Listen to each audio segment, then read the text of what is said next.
All right, y'all. So, today's discussion topic is leadership.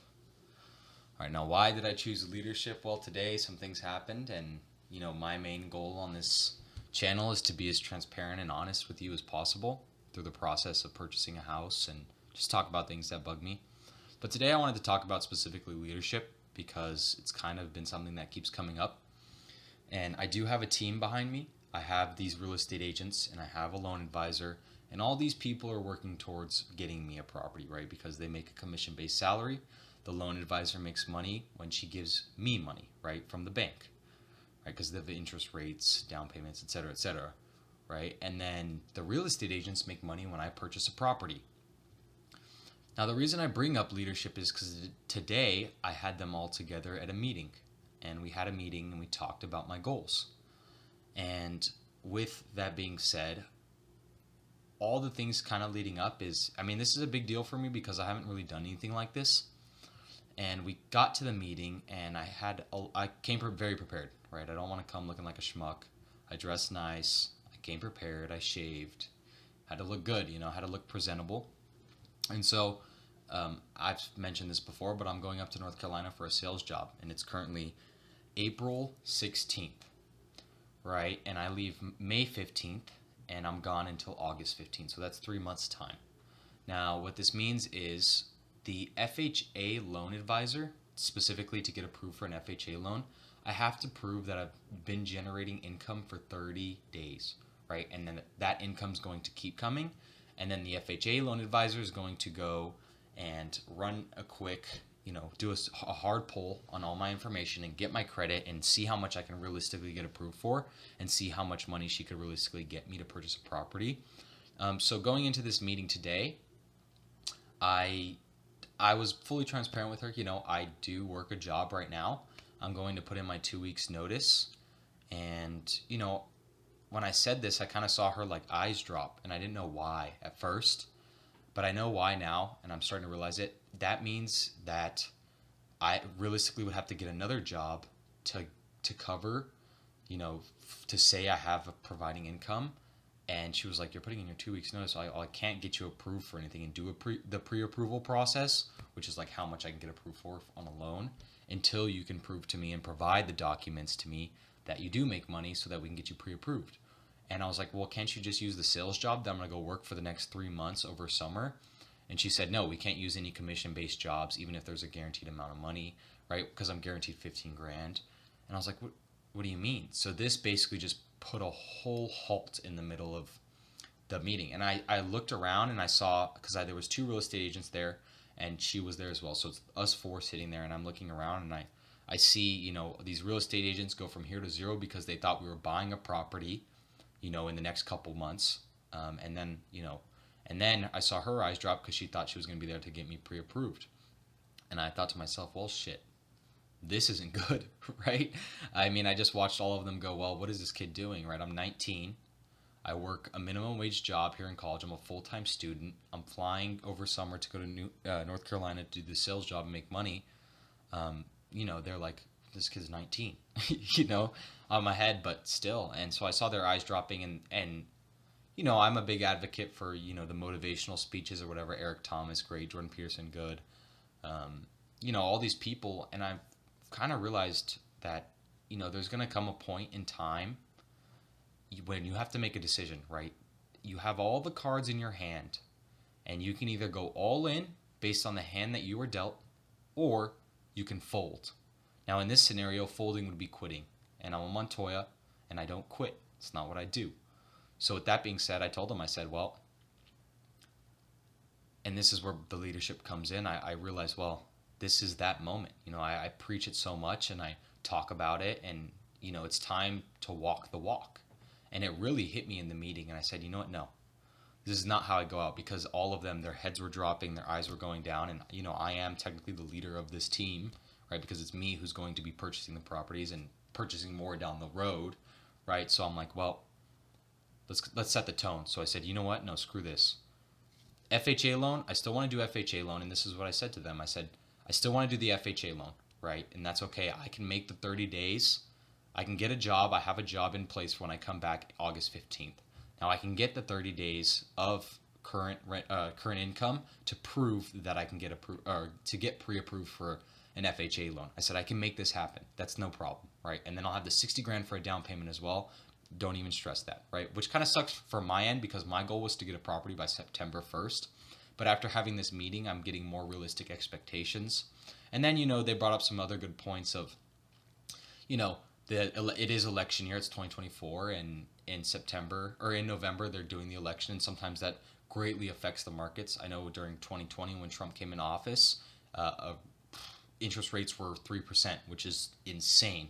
If you think about this is crazy. That means my monthly mortgage on $1 million property would only realistically be like $4,000. When right now at 7% interest rates, it's like 9,000 a month just to pay that off, right, on a 30-year fixed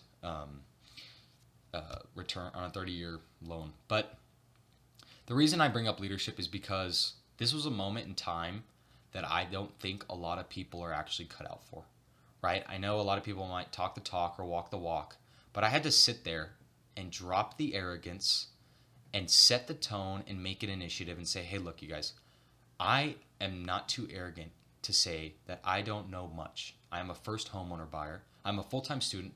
This is my first home that I'm buying. Nobody's helping me buy this house, right? I'm not getting money from my parents. This is me doing all the work. So I told them, I was like, and these real estate agents, you guys will find this out if this is something you end up doing. They're going to use this big lingo. They're going to use phrases you've never heard before. It's going to be a whole thing. And so I told them, I said, look, we need to drop the buzzwords because I don't know enough. And I need you to sit here and talk to me like I'm a first grader who doesn't know anything. I need you to dumb it down and make it as simple as possible so that I can understand it. Because it's a learning process. That's what this is, right? And if you are too arrogant to even be open-minded, and Confucius once said, true knowledge is knowing the impact of one's ignorance, right? And if you really just let that sink in and think about that, it is so true. Right? Because had I sat there and said, well, I know all this, I know all these buzzwords, I'm going to act like I know it so I can look cool and impress these people. No. Right? And a lot of people aren't cut out for leadership positions. A lot of people would fold. Right? But, I'm backed by God, and I have a strong foundation of faith, and I have trust, and I'm patient. Right now it's a waiting game. I need to figure out what my next steps are. I need to think about these things, and I'll probably talk about that Thursday when some more stuff comes up. But, realistically, time frame wise, I'm going to have to push back the goal from September 1st to November time, December time, by end of the year. Before the end of the year, guaranteed I'll have a property, no problem. But, I might have to push it back, which sucks for me because I like to get things done fast, right? But this is teaching me a lot of patience, and so I had to lead the team and I had to set the tone and say, hey, that's all right.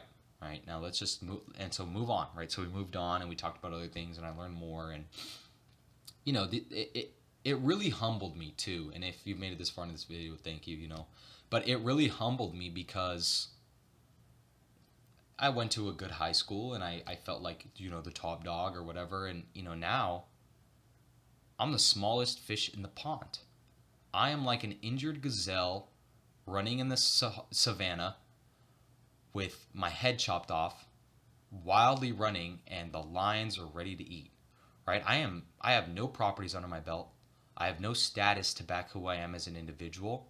And as a leader, I need to instill confidence in my team and say, hey, look, this is what I need to get done, and this is how I want to do it, and this is by when I want to do it, and I want to make sure we're all on the same page. So I had to set the tone during the meeting and say, this is what I want. I want a triplex, quadplex, duplex. Any of the sort, right? It needs to cash flow at least 1% of property price, like I've been saying in the past videos. And yeah, it's like I had to set the whole tone. It was a whole thing, and I saw them slowly lifting themselves up and being a little bit more confident in me, right? Because I'm 19. Like I said, I have no status. You guys gotta understand, like, I'm a nobody. Right? And execution will always trump all, regardless of what happens. Execution trumps all. And it is extremely important that you guys understand this because, had I sat there with my fucking balls rolling around on the floor with no confidence in myself that I can get this done and I can make the things that they need happen and make it happen and do what I say, it would have been lost. All of it. Right down the drain, right there. I had to make a split-second decision to say, no, fuck this. I'm going to all in, right? Fuck this, all in. So I went all in, and this is happening, right? I'm going to make the next steps. I'm not going to quit. I don't quit. It's not what I do. And so it was super important to me, and it humbled me because it really showed me where I'm at and realistically how much time before I can get a property. And so, yeah, it hurt, right? And I want to be as transparent as possible. Yes, it hurt, right? But I'm having to make steps and actions and think and be patient, right? My goal here is to see, okay, well, what if I just took absence of leave at the company I currently work at so that I technically still have the income? Would I still be able to get approved for an FHA loan using that, right? I don't know. So I got to figure that out, and there's a lot of questions that I have, and I got to do a lot of stuff, and I got to research more and learn and just be a sponge and soak up knowledge. And yeah, it's hard, right? And a lot of people who say they're cut out for it are not cut out for it, right? If you're watching right now and you kind of agree and you've been in a position before, did you fold, right? They say pressure's made in diamonds. You don't really, you're like, oh, that's a bunch of BS. But, when it comes down to that moment and it comes to you and you have to make that decision, a lot of people will fold. And a lot of you watching this probably aren't cut out for something like that, right? I mean, I personally will never quit. It's not what I do. It's not in my nature. It's not in my genes. It's not who I am as an individual. Regardless, I'll get beaten down. I've been beaten down in the past. I've been through hell, right? But I will not quit. It's not what I'll do. And I can talk more about that later. I'm sure at some point somebody's asked me, what do you mean you've been through hell? Well, I've been through fucking hell. And I prevailed. And I'm not going to quit. It's not who I am. So, leadership. Sometimes you just got to grab your balls and make things happen. You got to go all in, right? And I've asked successful people this before, and a lot of them say the same thing. I've asked somebody worth $1 billion, before, and I've said, hey, if you were to give me one piece of advice, what would it be? And he used that analogy. There's going to come a point in time, big, small, doesn't matter, when you're going to have to make the decision, and the decision's going to have to be 100% on you, and you have to be willing to live with the decision that you make. And if you quit, you have to live with that decision for the rest of your life. But if you go all in, most people succeed, right? When you go all in, obviously there's going to be failure, and that's okay. I'm expecting failure. It's going to happen at some point in time, and that's all right, because I only learn from failure, right? If I'm going to fall, I'm going to fall forward, and I'm going to get up, right? I'm going to fall flat on my back so I can at least see where I want to look up, right, and see that there is an up, right? So I think it's important that a lot of people understand this going into this. Is it's not easy. It might look easy because you see me, one week I'm doing this, but the next week I'm doing this, oh, this is happening. And it's like in between, you don't really see what's going on, but I have been working my ass off. I've probably only slept 8 hours in the last 2 days. It's been hell. Like, I have not been sleeping, right? But it's hard work is what it is. I'm a full-time student. I work a job. I'm flying to Charlotte tomorrow, and I'm having to skip classes, so I had to get ahead a week. So I'm flying to Charlotte, and then I had to, schedule that with work. And then in between the meetings, like there's so much moving parts. And if you're not a leader, if you're not cut out for something like this, if you can't operate on a high level under stress, then just stop. You're not built for it, right? So you have to make the decision yourself. Is this something that I want to do, right? You have to be willing to make these decisions. You have to be willing to put yourself in a position where hard things are going to come, but you have to know that you're going to be able to accomplish them. And I think that faith plays a big part in this, because I truly believe that it's in God's hands and not mine. It's God's money, not mine. He's going to take me where he wants to take me. He's going to make me fail where he wants to make me fail. And if I fail, so be it, right? And I'm okay with that, but I'm going to learn. It's what I'm put on this earth to do. I'm going to be successful. I'm going to win. And you're going to watch me say this now, and in 10 years' time, see where I'll be, right? Working hard, still working hard. My social media will probably be it will be bigger. I'm not going to say probably, because it will, because I'm going to work hard to build the social media. And you're going to see me in all my success, and you're going to look back on this video, and you're going to say, fuck, he was right. Yeah, I was right, because I'm a doer and not a sayer. I'm always going to walk the walk. It's who I am. So, be a leader.